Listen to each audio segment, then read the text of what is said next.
Our agenda is the situation and the course of hostilities on the front line. Hundreds of conflicts are taking place in different parts of Ukraine. While the Russian army continues its occupation attempts, the Ukrainian army continues to defend its country. In recent months, the most intense clashes have been in Avdiivka. Russian attacks in this region continue in different directions. There is a conflict in the south and north of Avdiivka. The Russian army wants to completely occupy Avdiivka and seize Donetsk. However, the Russian army suffered incredible losses with the intensive offensive operations launched in October. Oleksandr, the deputy of the Ukrainian battalion in the 47th Mechanized Brigade, said, "The Russians are trying to wear down our defenses by carrying out continuous offensive operations. Russia is losing many of its soldiers in operations in the area, but new Russian troops are arriving in the area until the next attack takes place. Russia very quickly replaces the dead soldiers with new ones." Putin ignores the Russian soldiers who died on the Avdiivka front. Russia's losses in this area are so high that it has suffered more casualties in Avdiivka than in the Bakhmut area, which lasted for months. Despite the fact that war analysts had warned that the Russian army, together with the Wagner forces, should give up its operations in the Bakhmut area, as it was losing more than gaining anything in the area, Putin did not stop attacking the area. Today the same applies to Avdiivka. War analysts say that Russia will lose more troops and equipment in the region. The Ukrainian army organized a counter-offensive operation in Avdiivka. The Russians did not expect this counterattack and were caught unprepared. The attack took place 20 kilometers north of Avdiivka. The attack of the Ukrainian army took the Russians by surprise. Horlivka is a very critical area for the Russians. Horlivka is the reason why Russia has organized so many attacks in the northern part of the Avdiivka area, and the supply in the region is good. Horlivka is a logistics center for the Russians. For this reason, the Russians will always want to keep it safe. This area is very important for Russian offensives. We know that the Russian army has had many soldiers wounded and many soldiers killed on the front line in Avdiivka. The wounded soldiers on the northern front of Avdiivka are sent to Horlivka. For this reason, there are too many Russian soldiers in Horlivka. However, most of the soldiers sent by the Russian army to the region are stationed in the Horlivka region. Ukrainian intelligence has determined that it is deployed in the Horlivka region. So if the Ukrainian army cuts the connection between Horlivka and the front line, it would have dealt a big blow to the Russians. The Russians' area of action in the region would be considerably narrowed. The large number of Russian soldiers stationed in the region would also be completely dispersed.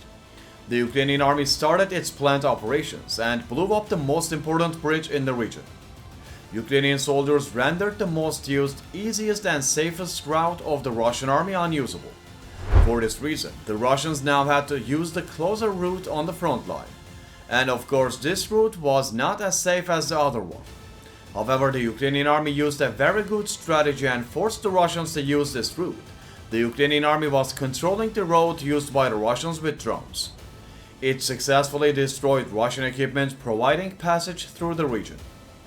The artillery and drone crews of the Ukrainian army in the Avdiivka area were very successful. Unlike the Russians, they were advancing in a more coordinated and successful way since the beginning of the war. The Ukrainian army, together with its artillery and drone crews, carried out many operations in which it destroyed Russian armored vehicles before they could approach the front line.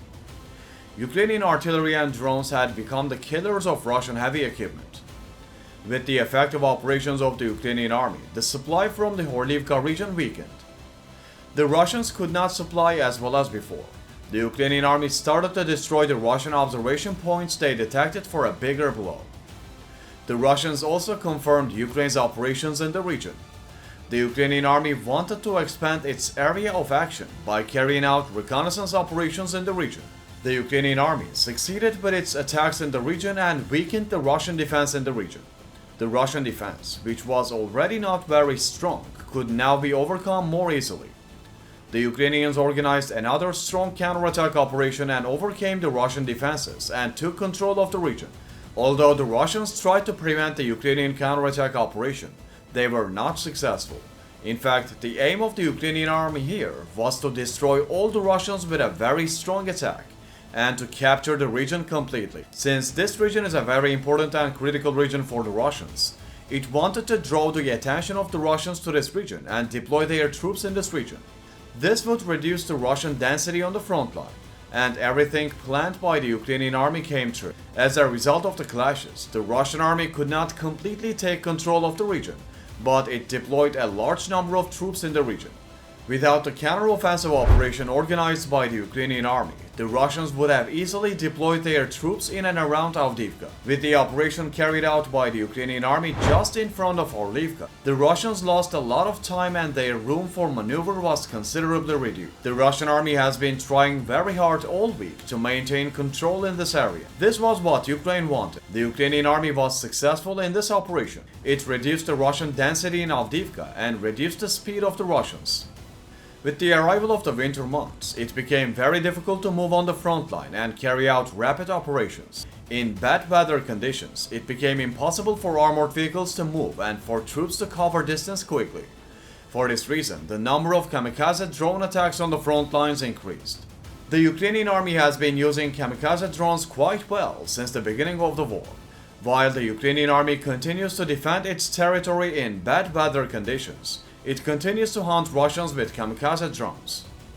A snapshot of Ukrainian military data shows the increasing role of drone strikes against Russian targets along the 600-mile front, and the continuation of both Ukrainian and Russian drone operations. In November, between 50% and 70% of destroyed and damaged Russian equipment was destroyed by FPV drones.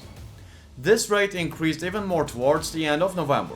While the Ukrainian army continues its attacks with kamikaze drones, the Russians are also attacking Ukraine using unmanned aerial vehicles. However, the Ukrainian army neutralizes most of the Russian drones.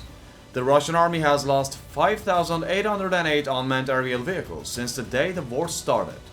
In the past day, it lost 8 unmanned aerial vehicles.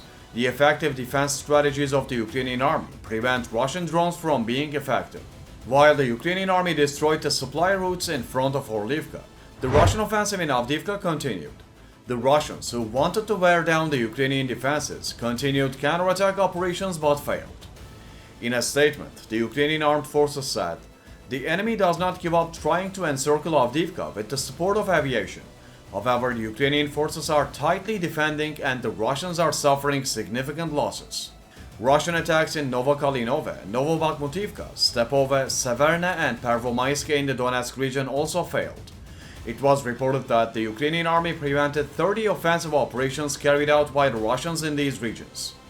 The Russians lost 860 soldiers on the front line in the past day. The total number of soldiers lost by Russia was 323,760.